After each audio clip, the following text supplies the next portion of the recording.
Bonjour Edith.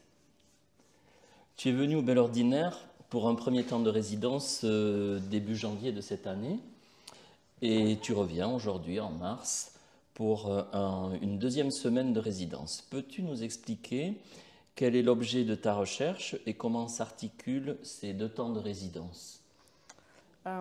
Du coup, pendant ces 2 semaines de résidence, j'ai commencé la première semaine à définir un peu les termes de mes questions autour de l'utilité des images. Donc, j'ai lu, j'ai essayé de développer une note d'intention et, euh, et je me suis arrêtée là pour la première semaine. J'ai laissé un peu macérer. Et du coup, en revenant cette deuxième semaine, j'ai commencé à essayer de fermer toutes les problématiques que j'avais ouvertes et essayer en fait de voir comment ce projet d'image utile, qui est un projet donc de recherche globale, comment je pouvais le scinder en petits projets qui vont venir répondre à ces questions, mais de manière plus précise en fait. Donc à la fois, ça m'a servi cette deuxième semaine à faire des dossiers pour justement d'autres petites résidences qui pourraient venir prendre part dans ce projet d'image utile, et à la fois de commencer à faire des esquisses de projets de dessin plus personnels, mais qui répondraient point par point à cette question de à quoi ça sert une image et comment on s'en sert. Tes gravures eau-forte, tes dessins ont pour objet des architectures urbaines, des aires d'autoroute par exemple aussi, et autres paysages hésitants, pour reprendre le titre d'une de tes séries. Mais plus généralement, comment qualifierais-tu ta pratique artistique et vers quelle évolution as-tu envie d'aller dans cette pratique? En fait, une pratique artistique de dessin, de paysage, qui pour moi est assez simple, c'est assez figuratif.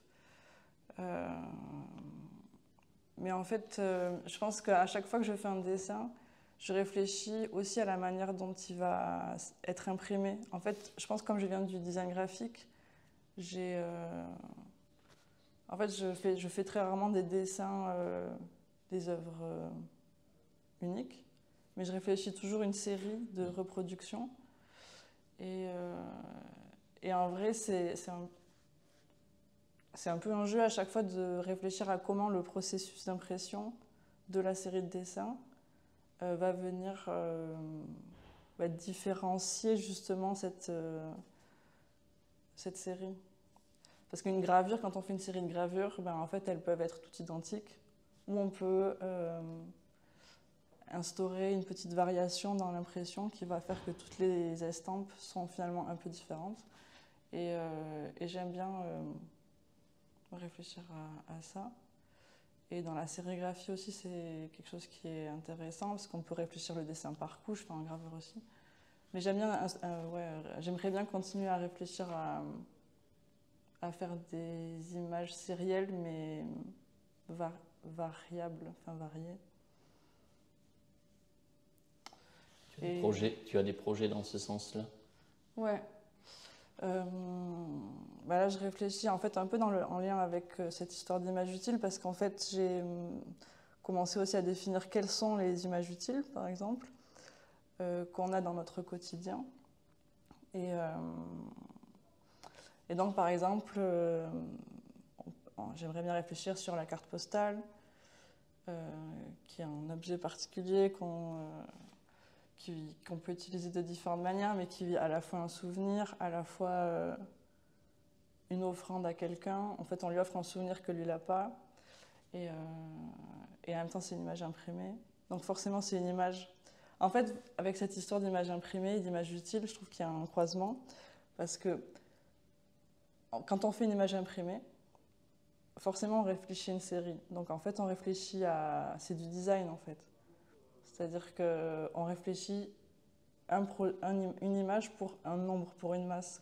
Et du coup, il y a presque des problématiques de design quand on réfléchit à ça, parce qu'on pense que ça va forcément plaire à plusieurs personnes, mais ça va être... Et, euh, et la carte postale, par exemple, c'est en fait, on propose à quelqu'un un souvenir à nous, mais en fait, vu que c'est une image imprimée qui est la même pour tout le monde, mais en fait, on offre le même souvenir à plein d'autres. Enfin, je sais pas si tu vois, mais ça m'intéresse justement le rapport entre l'unicité d'une image et le fait qu'elle soit multiple. Merci beaucoup.